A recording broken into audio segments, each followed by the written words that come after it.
ऐसे ही स्वामी जी बहुत सारे प्रहलाद तैयार करने हैं। अब इंसुलिन छोड़ करके जो रोगों से मुक्त हो, थायराइड, शुगर, बीपी, इन तमाम बीमारियों से मुक्त हो। स्वामी जी, जिनको थायराइड की दिक्कत हो जाती है उनकी हड्डियां भी बहुत कमजोर होने लगती है। पहले तो इसकी वजह क्या है और थायराइड का असर हड्डियों पर ना पड़े उसके लिए करें क्या? एक तो जब T3, T4, TSH का इम्बैलेंस हो जाता है तो हमारे शरीर में एक तो विटामिन D, B12 की डेफिशिएंसी होती है। जो भी हम खाना खाते हैं उसमें विटामिन D, B12 होता है, उसमें कैल्शियम, आयरन भी होता है, फास्फोरस भी होता है। तो उनके शरीर में vitamin C, vitamin D, B12, calcium, phosphorus, iron, ये जो है शरीर से निकलता रहता है, पूरी शरीर में डाइजेस्ट नहीं हो पाता। तो ये जो थायराइड और पिट्यूटरी ग्लैंड मास्टर ग्लैंड है, इससे तो 50 से ज़्यादा, अभी तो वैज्ञानिकों को पूरा पता भी नहीं है, ऐसे हार्मोन्स निकलते हैं जो पूरी बॉडी के सिस्टम को रेगुलेट करते हैं। हमारा थायराइड, हमारा पिट्यूटरी ग्लैंड, हमारा लीवर एक एक नहीं, कम से कम 500 कार्य करते हैं। पूरे शरीर को रेगुलेट, पूरी बॉडी को रेगुलेट करने का काम पिट्यूटरी ग्लैंड करता है।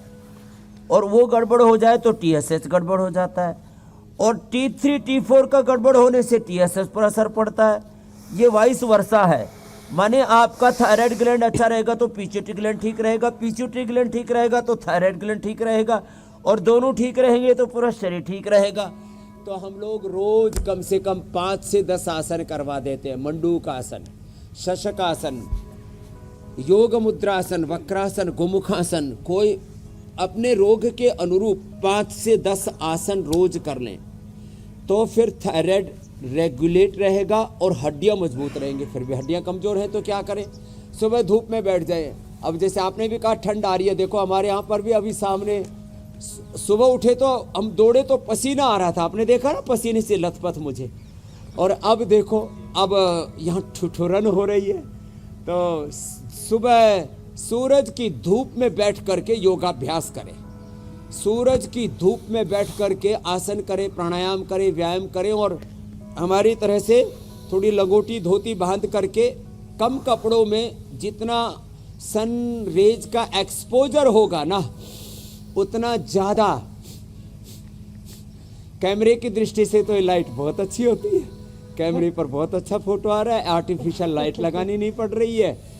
लेकिन इस बाहर की लाइट के साथ, बाहर के प्रकाश के साथ हमारे भीतर की रोशनी, भीतर की ज्योति, भीतर का प्रकाश, आत्मदीपो भव, जिसको बुद्ध कह रहे अपदीपो भव, अपने आत्म ज्योत जलाएं इसके लिए। और फिर हड्डियों की मजबूती के लिए दूध में हल्दी, शिलाजीत और लाक्षादि, गुग्गल और एलोवेरा, गिलोय, पारिजात, निर्गुंडी, सहजन, इसमें से जो भी चीजें उपलब्ध हो सके उसका जूस पी ले। आटे में रागी, बाजरा, चौलाई, फिर से दोहराओ, रागी, बाजरा, चौलाई, इन सबसे ज्यादा कैल्शियम होता है, तो उनकी हड्डियां कमजोर नहीं पड़ेंगी जो रागी, बाजरा, चौलाई खाते रहेंगे। जिसको देखो वही गेहूं चावल के पीछे लठ लेकर के पड़ा हुआ है। हम कहते हैं भाई जो गेहूं चावल खाएगा वो जल्दी ऊपर जाएगा, जल्दी मर जाएगा। फिर भी जिस किसी को देखो वही गेहूं चावल। और मजबूत बनाना है तो हमने न्यूट्रिला बोन हेल्थ भी बना रखा है, मुक्ता शुक्ति मोती पिष्टी भी है। और देखो बच्चे ने तो दोनों पैर रख दिए, बिटिया भी कोशिश कर रही है, जहान ने तो पूरा जहान सिर पे उठा लिया। अरे तो बहुत अच्छा कर रहा है जहान, सोच रही है कि भैया की तरह मेरी भी पैर बहुत ही फ्लेक्सिबल है। हाँ, जहान की बहना जिया भी लगी भी तो है। चलो भाई, इसके लिए भी एक तो रख पाई, आधी ताली बजा दो।